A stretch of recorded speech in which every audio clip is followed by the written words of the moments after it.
Hello किसान भाइयों, मैं हूं आपका मछली वाला भैया उन्मेष टहरिया, फिशरीज ग्रेजुएट एंटरप्रेन्योर, और आप देख रहे हैं ऑस्कर फिशरीज। किसान भाइयों, जब भी आप हमसे कॉल पर बात करते हैं तो बहुत सारे किसान भाई हमसे ये पूछते हैं कि सर मछली पालन करना चाहते हैं लेकिन हमारे पास उतना जमीन नहीं है जिसमें हम लोग बहुत अधिक संख्या में या फिर बड़ी जगह में मछली पालन कर पाए। तो आज का वीडियो, अगर कोई फार्मर भाई जिनके पास मिनिमम 1000 स्क्वायर फीट एरिया भी होगा, ठीक है, मतलब आपका 5 डिसमिल, 10 डिसमिल, 15 डिसमिल छोटे से क्षेत्रफल में भी आप मछली पालन कर सकते हैं। उसके लिए आपको मैं 4-5 ऑप्शंस देने वाला हूं। उसी मछली को आप उस छोटे क्षेत्र में पाल सकते हैं, वो भी हाई स्टॉकिंग डेंसिटी में।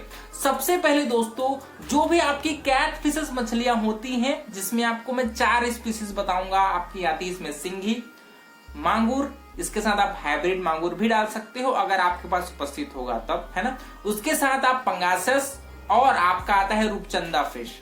और अगर आप चाहेंगे तो अगर आपके पास टेंगरा मछली का डिमांड होगा, टेंगरा फिश, उसको भी आप इस छोटे क्षेत्रफल में भी पालन कर सकते हैं, है ना। उसके अलावा जो भी हम लोग कैट फिशेस का पालन करते हैं उसको हम लोग हाई स्टॉकिंग डेंसिटी में पालन करते हैं। मतलब पर स्क्वायर मीटर इसको आप 50 की संख्या में डाल सकते हैं। अगर सिंघी और मांगुर की बात करें तो इसको हम लोग पर हेक्टेयर मतलब 2.5 एकड़ में 70,000 की संख्या में भी स्टॉक कर सकते हैं। तो आप उसके हिसाब से अपना कैलकुलेशन जमा लीजिएगा कि पर हेक्टेयर में, मतलब अगर हम लोग 70,000 मछलियां स्टॉक कर रहे हैं तो आपके क्षेत्रफल के हिसाब से आप स्टॉकिंग डेंसिटी निकाल लीजिएगा। दूसरी बात, अगर बात करें पंगासस मछली की, तो इसको हम लोग पर एकड़ में 20,000 से 25,000 की संख्या में स्टॉक करते हैं। तो उसका भी आप कैलकुलेशन निकाल लीजिएगा कि कितना आपका क्षेत्रफल है, उसके हिसाब से कितने हम लोग पंगासस बच्चे डाल सकते हैं। रूपचंदा मछली को हम लोग पर एकड़ 12,000 से 15,000 के बीच पालते हैं, तो उसका भी आप अपने हिसाब से कैलकुलेट कर लीजिएगा। कहने का तात्पर्य ये है दोस्तों कि आपकी कैट फिशेस मछलियां आपके छोटे गड्ढे नुमा तालाब में भी आसानी से पल सकती है। इसके 2 कारण है।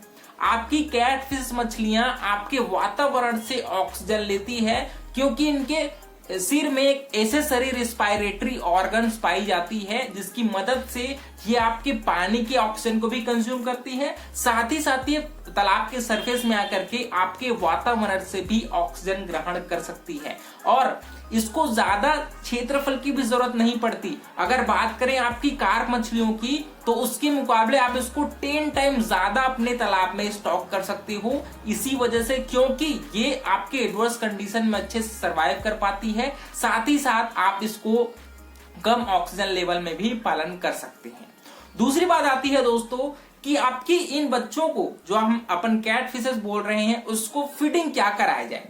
देखिए, ये एक तो ऑप्शन ये हम अपने दिमाग में आता है कि हम लोग अब ज्यादा संख्या में बच्चे डाल रहे हैं तो सरसों खली, घर का बचा खुचा खाना, राइस ब्रान, ये सारे फीड खिला के हम इसको बड़ा कर लेंगे। लेकिन किसान भाइयों, आपकी कैट फिशेस को आपके हाई प्रोटीन युक्त आहार की जरूरत पड़ती है, और अगर आप सरसों खली, राइस ब्रान या फिर घर के बचे खुचे खाने में आप इन मछलियों का पालन करने सोच रहे होंगे तो ये बहुत ज्यादा मुश्किल है, क्योंकि इन मछलियों का नेचर ही है मांस खाने की।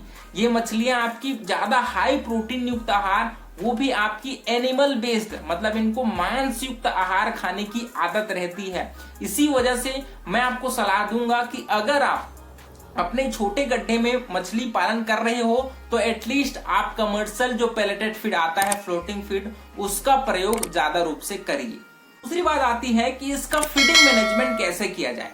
देखिए, आप जब भी फ्लोटिंग फीड या फिर फ्लोटिंग फीड को अधिकतर अपन प्रीफर करती हैं, आपकी कैट फिश मछलियों को मिनिमम 30 से 32% प्रोटीन के बीच वाली फीड ही आप खिलाइए, क्योंकि और वो भी उसमें फिश मील की मात्रा थोड़ी बहुत होनी चाहिए, क्योंकि आपकी मछलियों का एक नेचर होता है, उनको फिश मील की खुशबू से ही उन लोग बहुत ज्यादा एग्रेसिव हो जाते हैं फीड ग्रहण करने के लिए। और एनिमल बेस्ड प्रोटीन वाली जो कंपनी वाली फीड आती है, अच्छी कंपनी की, आपकी ग्रोवेल, सीपी, एबीस, इसमें से कोई भी एक आप अपनी फीड उठा लीजिएगा। लेकिन बहुत जगह स्पेसिफिक मांगुर, सिंघी के लिए ही फीड आती है, उसको भी आप अपने मछलियों को खिला सकते हैं।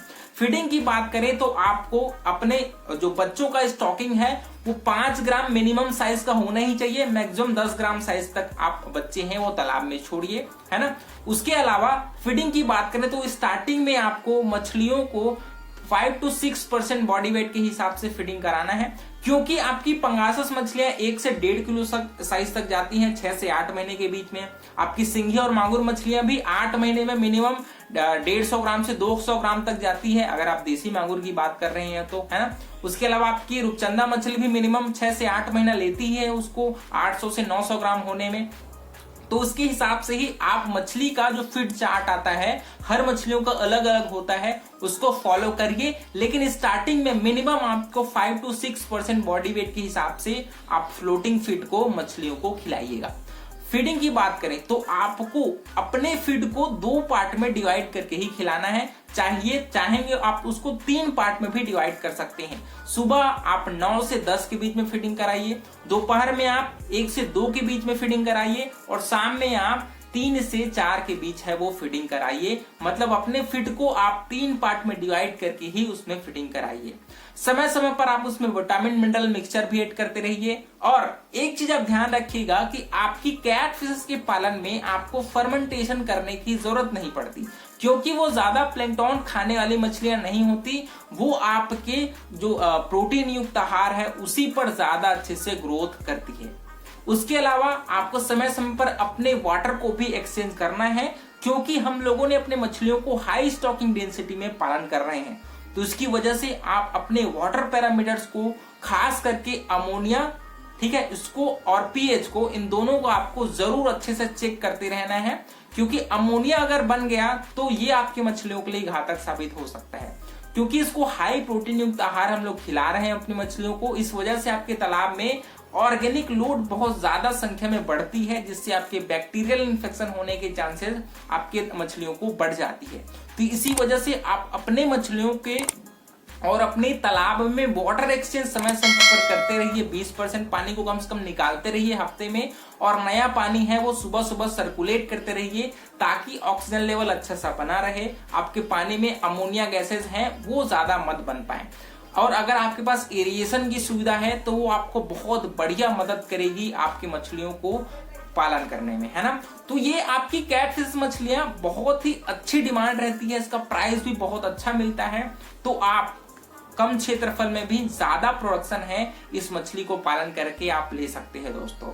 इसके अलावा और आपके मन में कुछ मछलियां होंगी उसको भी सजेस्ट करिए, दूसरे फार्मर भाई लोग को भी तो पता चले कि आप कौन कौन सी मछलियों का पालन कर रहे होंगे और आप कौन से एरिया के हैं, कौन सी मछली पालन कर रहे हैं, या फिर कुछ सवाल होंगे उसको भी आप नीचे कमेंट करिए, हम आपके कमेंट का जरूर रिप्लाई करेंगे। इसके अलावा किसी वीडियो पर आप टॉपिक चाहते हैं, उस पर वीडियो चाहते हैं तो उसको भी नीचे कमेंट करके बता सकते हैं।